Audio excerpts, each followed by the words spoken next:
নবী হওয়ার আগে বিশ্বনবীর ইবাদত ছিল চিন্তার ইবাদত। আমরা অনেকে মনে করি শুধু তাসবিহ পড়াই ইবাদত, জিকির করাই ইবাদত, শুধু কোরআন তেলাওয়াতই মনে হয় ইবাদত, শুধু কিয়ামুল লাইল করাই ইবাদত। কিন্তু বিশ্বনবীর সাহাবী যিনি ইসলাম আমাদের চেয়ে ঢের বেশি বুঝেছেন, তিনি বলেন আল্লাহর এই সৃষ্টি শৈলী, এই সৃষ্টি নৈপুণ্য নিয়ে 1 ঘন্টা চিন্তা করা, ক্রিটিক্যাল থিঙ্কিং করা, সারা রাত নফল তাহাজ্জুদের চেয়েও সেরা।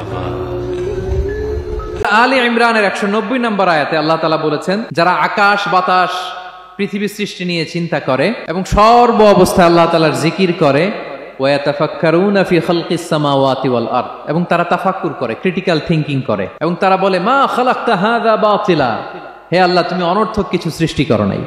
মনে রাখবেন, এই পৃথিবীতে আল্লাহ তাআলা অনর্থক কোনো কিছু সৃষ্টি করে নাই, করেছে? যেটাই সৃষ্টি করেছে এটা এর মধ্যে মানব কল্যাণ আছে না নাই? আল্লাহ তাআলা আমাদের জন্য কল্যাণ রেখেছেন। এবং এই আয়াত যখন নাজিল হল, বিষ্ণু ঈসা ইসলাম বললেন, ওয়াইলুন লিমান কারাআহা ওয়া লাম ইয়াতাফাক্কার ফিহা, ধ্বংস তাদের জন্য যারা এই আয়াত তেলাওয়াত করে কিন্তু এই আয়াত নিয়ে চিন্তা করে না, গবেষণা করে না। এবং কোরআনের বিভিন্ন আয়াতে আল্লাহ তাআলা বিষ্ণুনবীকে বলেছেন, নবী হে, আপনি আপনার উম্মতদেরকে নবীদের ঘটনা শোনান। কোরআনের 3 ভাগের 1 ভাগ হচ্ছে ঘটনা। পুরো কোরআনের 3 ভাগের 1 ভাগ কি? ঘটনা, স্টোরি টেলিং। কারণ গল্প মানুষের মনে দাগ কাটে। আল্লাহ তাআলা বলেছেন, ফাকসুসিল কসাসা লাআল্লাহুম ইয়াতাফাক্কারুন, নবী হে আপনি তাদেরকে কিচ্ছা শোনান, ঘটনা শোনান, নবীদের কাহিনী শোনান, লাআল্লাহুম ইয়াতাফাক্কারুন, যাতে করে তারা ক্রিটিক্যাল থিঙ্কিং করে। তারা লূত আলাইহিস সালামের কওমের ঘটনা যখন শুনে যে আল্লাহ তাআলা আপসাইড ডাউন করে দিয়েছিলেন, তারা যখন কওমে আদের ঘটনা শুনে, কওমে সামুদের ঘটনা শুনে, তারা যেন চিন্তাশীল হয়। এবং বিশ্বনবীর সাহাবী আবু দারদা রাদিয়াল্লাহু তাআলা আনহু, উনি বলতেন, তাফাক্কুরু সাআতিন খায়রুন মিন কিয়ামিল লাইলা, 1 ঘন্টা কেউ যদি আল্লাহর সৃষ্টি নিয়ে চিন্তা করে, সেটা সারা রাত তাহাজ্জুদের সালাত অফার করার চেয়ে উত্তম।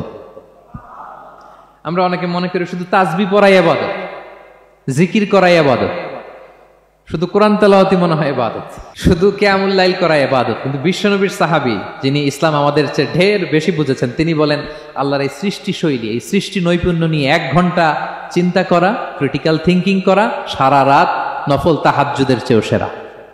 এবার বলেন, আমাদের চিন্তা করার দরকার আছে না নাই? ব্রেনটা খাটাবেন তো? এই যে যারা কনভার্টেড মুসলিম হয়, এরা কিন্তু অনেক চিন্তা ফিকির করে, নিজের সাথে নিজে বোঝাপড়া করে, ক্রিটিক্যাল থিঙ্কিং করে, তাদের অ্যানালজি কাজে লাগিয়ে, আল্লাহর দেয়া ব্রেনকে কাজে লাগিয়ে এরপরে শাহাদা পাঠ করে, এমনি এমনি না।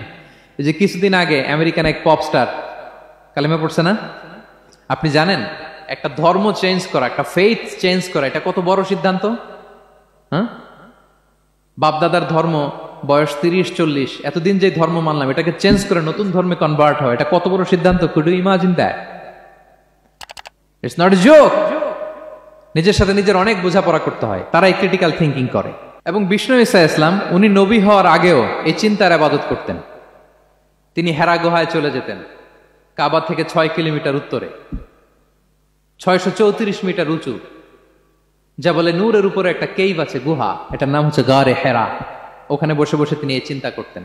তার মানে নবী হওয়ার আগে বিশ্বনবীর ইবাদত ছিল চিন্তার ইবাদত। নবী হিসেবে অ্যাসাইন্ড হওয়ার আগে বিশ্বনবীর ইবাদত কি ছিল বলেন তো? নামাজ পড়া, কোরআন তেলাওয়াত করা।